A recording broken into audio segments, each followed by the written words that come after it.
The Holy Gospel according to St. Luke, the 13th chapter. Now Jesus was teaching in one of the synagogues on the Sabbath, and just then there appeared a woman with a spirit that had crippled her for 18 years. She was bent over and was quite unable to stand up straight.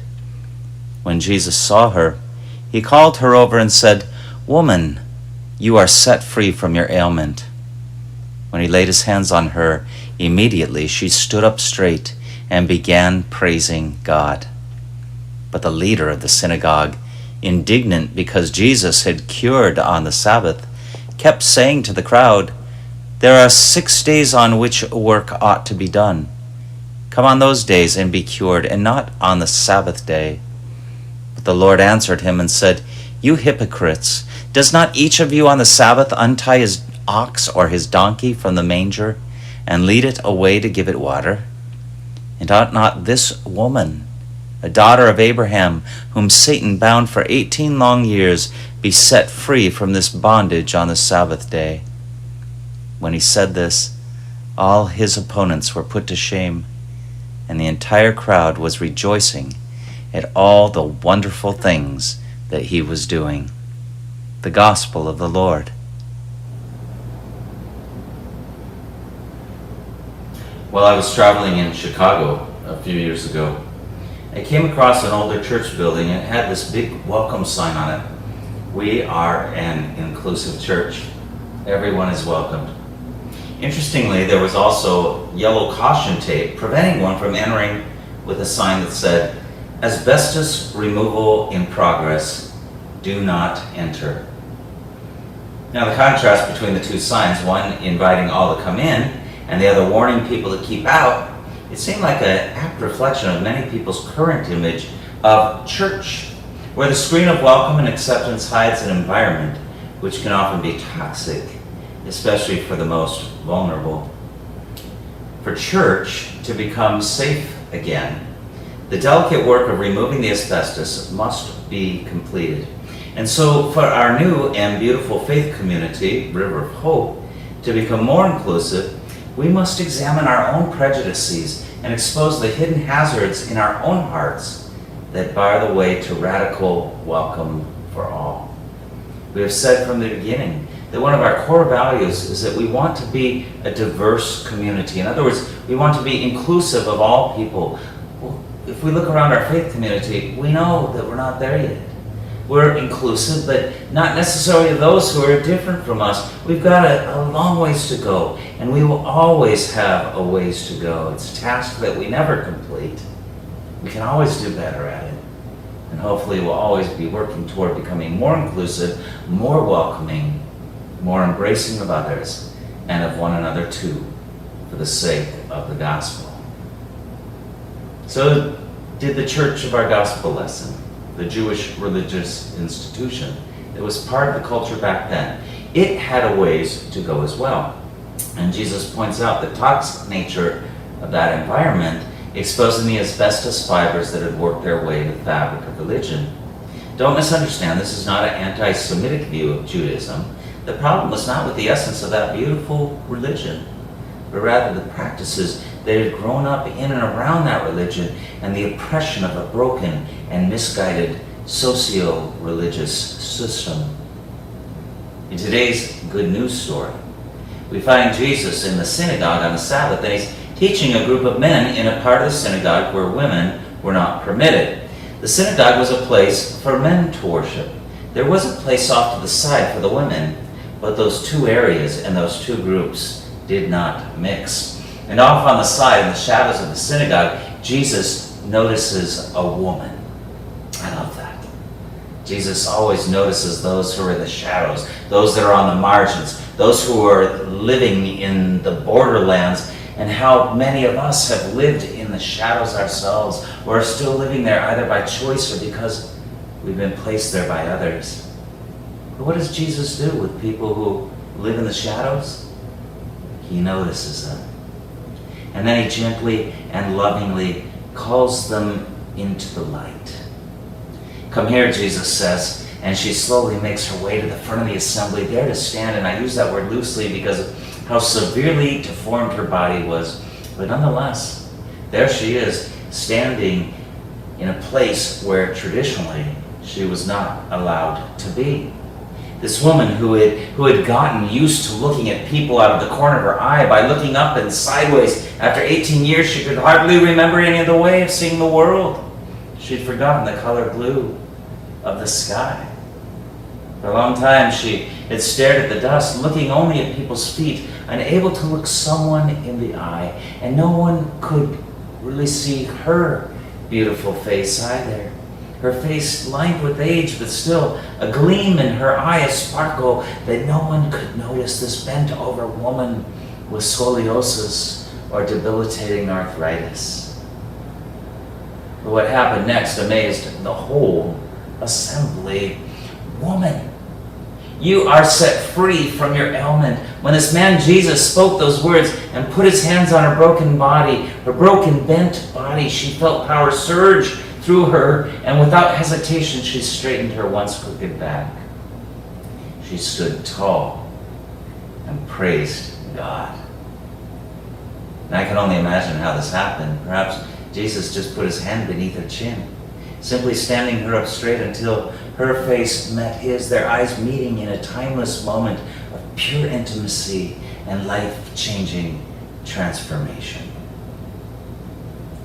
And while this is a lovely healing story, more significantly for the gospel writer, it is the controversy these healings create due to questions of Jesus' Sabbath practices. Jesus seems aware of the tension. He provides a brief explanation, and here his opponents, the religious leaders, are disgraced. In an honor-shamed society like first century Palestine, this public shaming of the local synagogue leader is not good. This will only create problems for Jesus later in his mission.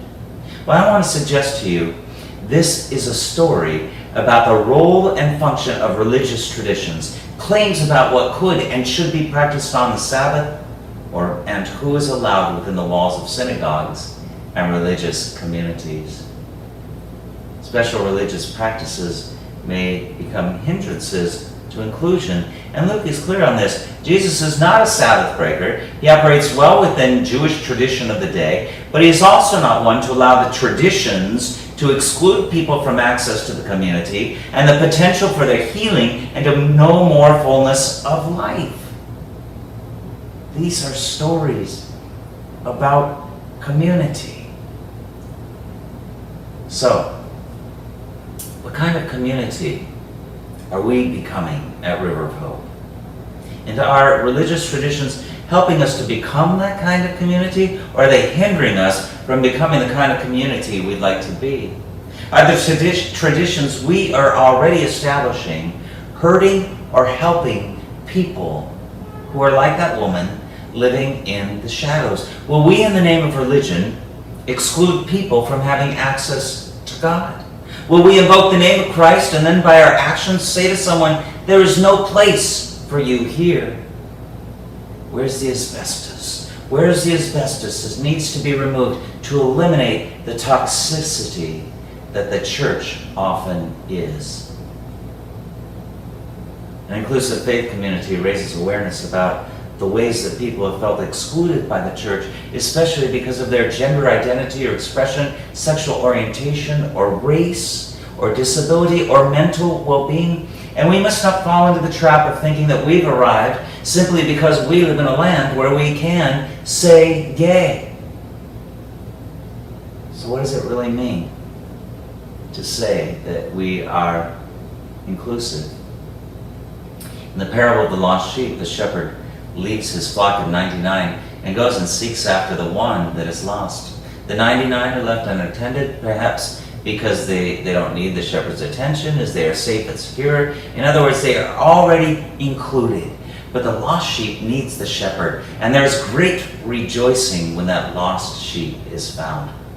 You know how often we spend our energy in the church making sure the 99 on the inside are comfortable instead of seeking out those who are excluded. And by the way, the one that is not part of the 99 may be right here with us in the same space. They attend worship. They are part of this community, but they do not yet feel like they really belong.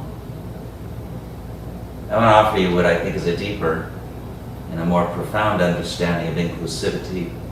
And it has to do with our willingness to be transformed. You see, we are called to be with those on the margins. So all of us are transformed by a new way of being together in an open and honest relationship. To be truly inclusive means opening ourselves up to encounters with other people. These encounters that are profoundly challenging. They are sometimes difficult and painful, and they're always scary, but they are about a life-changing process. See, there's a difference between being inclusive and being radically welcoming. Inclusion is good, but sometimes it's just a one-way street. That is the outsider coming in. Being radically welcoming may mean leaving the relative safety and comfort of our religious places and going out to be with those outside our communities, to be in a truly mutual relationship.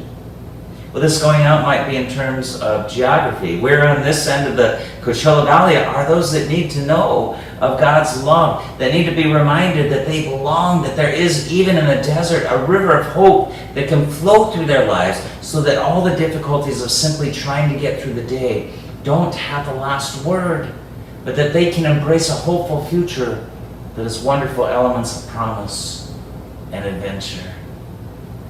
You know, one of the words used to describe a church or a congregation is the English word parish, and it comes from the Greek word parokia, meaning a sojourning, a dwelling in a strange land, from root words meaning beyond our house. Churches today seem more interested in defining parish boundaries than in reaching beyond their comfort zone to meet those who do not come within its walls. And this going out to embrace others can have another meaning too. And that is to go out of your way to encounter someone, even nearby, even in the same room with you, someone who is part of this faith community but is on the periphery, because no one has ever said to that person, I'd really like to hear your story. I'd really like to get to know you. Remember what happens as we listen to each other's story. We discover our own story and their story, and suddenly we become bound to one another in this mysterious solidarity based on mutual experience, which may include many similarities of joy, but usually we will see in the other person's story a similar longing, a similar struggle, a similar pain, a similar rejection, a similar broken heart. The Bible says when one person in the community suffers, we all suffer. When one person rejoices, we all rejoice. Going out of our way to interact with someone, especially those on the margins of this faith community, is the way that we come to know one another's sufferings and joys. The one lonely lost sheep, the bent over woman in the shadows, the person down the street who is in pain, and the person even in this room that still doesn't feel accepted. God never waits for us to go to God. God seeks us out, goes after us. God goes out of God's way to encounter us. We have been found by the grace of God, restored to new life, the crooked ways of our lives made straight, for one reason and one reason only. And it's not to hold hands in a circle and to sing Kumbaya. It's to extend our hands to a world that knows much brokenness and pain and oppression, a world bent over that spends much of its time staring at the dust. And sometimes we need not look any further than the person sitting next to us in the pew. For a church to become safe again, the delicate work of removing the asbestos must be completed. Are we willing to let go of who we are in order to become that which we do not know?